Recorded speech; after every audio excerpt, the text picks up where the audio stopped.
कर्म का फल हर मनुष्य को भोगना पड़ता है। राज नाम का एक अनाथ बच्चा था। उसके माता पिता बचपन में ही चल बसे थे। उसके ननिहाल और पिता की तरफ से भी कोई नहीं था। उसके ना तो कोई आगे था ना कोई पीछे। अनाथालय में रहा और पढ़ा। वह पढ़ने में मेधावी था।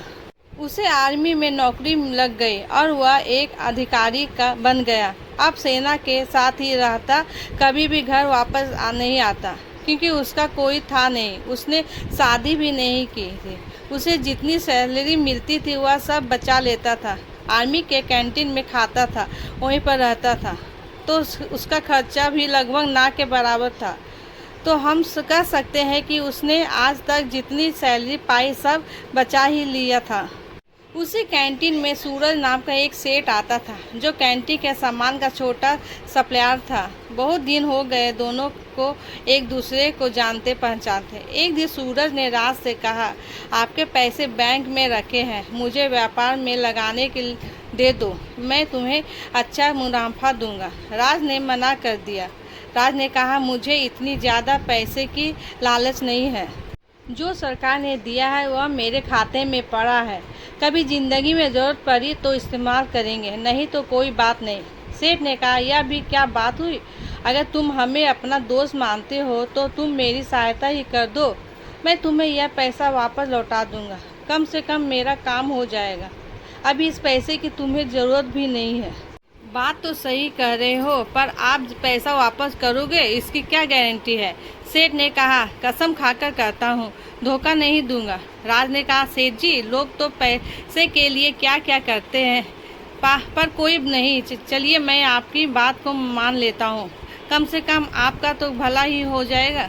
सेठ ने मुस्कुराते हुए धन्यवाद कहा और राज को गले लगा लिया। पैसा लेने के बाद सेठ जब भी आता राज को बहुत बहुत धन्यवाद देता। सेठ का बिजनेस राज के पैसे से बढ़ रहा था। आमदनी दिन दुगनी रात चौगनी हो रही थी।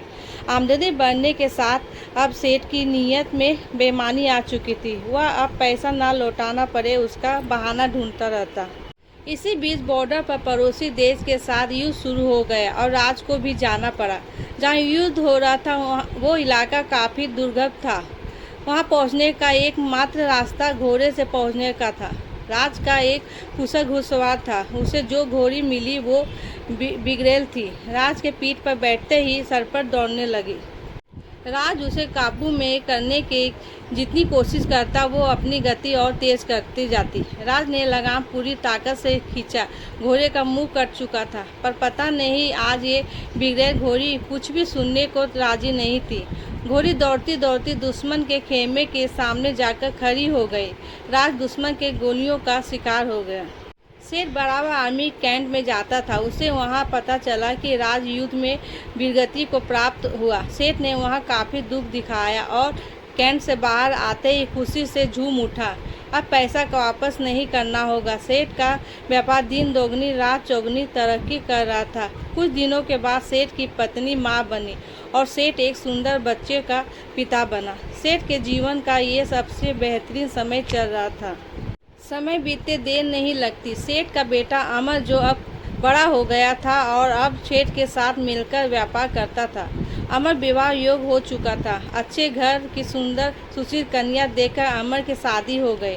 अब सेठ कहता, कुछ दिन की और बात है, अब बेटा व्यापार संभालेगा। मेरी जिंदगी सफल हो गई, और क्या चाहिए मुझे। अमर की शादी हुए मुश्किल से 2 महीने हुए थे। अमर सड़क पार कर रहा था। उसे चक्कर आया और गिर गया। लोग उसे उठाकर हॉस्पिटल पहुंचाए। उसके ब्रेन का एमआरआई और अन्य टेस्ट हुआ तो पता चला अमर को ब्रेन कैंसर है। सेठ ने डॉक्टर से कहा, पैसे की चिंता मत करें, आप इलाज करें। डॉक्टर और हॉस्पिटल बदलते गए, पर अमर की हालत दिन व दिन बिगड़ती गई। सेठ अब व्यापार पे ध्यान नहीं दे पा रहा था। उसके कस्टमर भी टूट रहे थे। हॉस्पिटल का बिल बढ़ता जा रहा था। अब सेठ घर कर्ज काफ़ी हो चुका था। सेठ परेशान था। अब अमर को डॉक्टर ने जवाब दे दिया। सेठ हार चुका था। किसी चमत्कार की आशा में बैठा था। चमत्कार तो नहीं हुआ, पर अमर अब इस दुनिया में नहीं रहा। महीनों जिंदगी की जंग लड़ने के बाद अमर हार चुका था। सेठ के घर में हाहाकार मच गया। सेठ, सेठानी, अमर की पत्नी सब विलाप कर रहे थे। यहाँ तक कि घर के नौकर भी रो रहे थे। एक साधु उधर से गुजर रहे थे। उन्होंने रोने की आवाज़ सुना तो रुक गया। वहाँ जाकर उन्होंने कहा, रोने से कुछ नहीं होगा, जो होना था वो हो गया। सेठ गुस्से में बोला, मेरे साथ ही क्यों? साधु ने कहा, सब कर्म का फल है, यही चुका कर जाना होता है। आज बहुत रो रहे हो, कल तो तुम बहुत हंस रहे थे। सेठ ने कहा, मैं कुछ समझा नहीं महाराज। साधु ने कहा, तुमने अपने व्यापार के लिए उधार पैसे लिए थे। जब व्यापार चल पड़ा तो तुमने उसके पैसे लौटाए नहीं। सेठ ने कहा, गलत, वो मर गया था, किसे लौटाता? साधु ने कहा, झूठ नहीं, तुम भूल गए। उसके मरने के समाचार पे तुम कितना खुश हुए थे। उस दिन तुमने मिठाई बांटी थी। क्या मिठाई बांटना सही था? तुम उसके पैसे को सरकार को या अनाथालय या किसी ज़रूरतमंद को दे सकते थे, पर तुमने नहीं दिया। तुम्हारी नीयत में खोट थी। सेठ शर्मिंदा था। आज सेठ वहीं पर खड़ा था जहाँ पर आज से 20 साल पहले खड़ा था। आज ना तो पैसे थे, ना व्यापार, और ना ही पुत्र, और ढेर सा कर्जा था। साधु ने कहा, ये तुम्हारा पुत्र वही लड़का राज था। ये अपना हिसाब करने आया था, हिसाब कर लिया और चला गया। जितना उसने तुम्हें दिया था उस सहित वापस ले लिया। तुमने उसकी शिक्षा, शादी, हॉस्पिटल सब पर खूब खर्च किया। जब वो गया तुम्हें भिखारी बनाकर गया। सेठ ने रोते हुए कहा, मान लिया मेरी गलती थी, लेकिन इस बेटी की क्या गलती? इससे तो सिर्फ 2 महीने पहले शादी हुई थी। साधु ने कहा, ये इसका कर्म का फल है। ये पिछले जन्म में वो घोड़ी थी जिसके चलते राज की जिंदगी खत्म हुई। आज राज ने बदला ले लिया और इसकी जिंदगी नर्क बनाकर चला गया। जीवन में कुछ भी बिना कारण नहीं हो रहा है। हो सकता है बीज आपने बहुत पहले लगाया और आप भूल गए हो। वही बीज पेड़ बन जाता है, तब हमें पता चलता है। इसलिए आप जैसा बीज लगाते हैं हमेशा याद रखो, प्रकृति हिसाब करती है। आप याद रखो ना रखो, प्रकृति हमेशा याद रखती है। से निरुतर हताश घर की सीढ़ी पर बैठा अपने कर्म को कोस रहा था। हमेशा अपने कर्म पर ध्यान दे। ऊपर वाले की लाठी में आवाज़ नहीं होती, पर असर पूरा करती है। तो दोस्तों, यह दिल छूने वाली कहानी आपको कैसी लगी?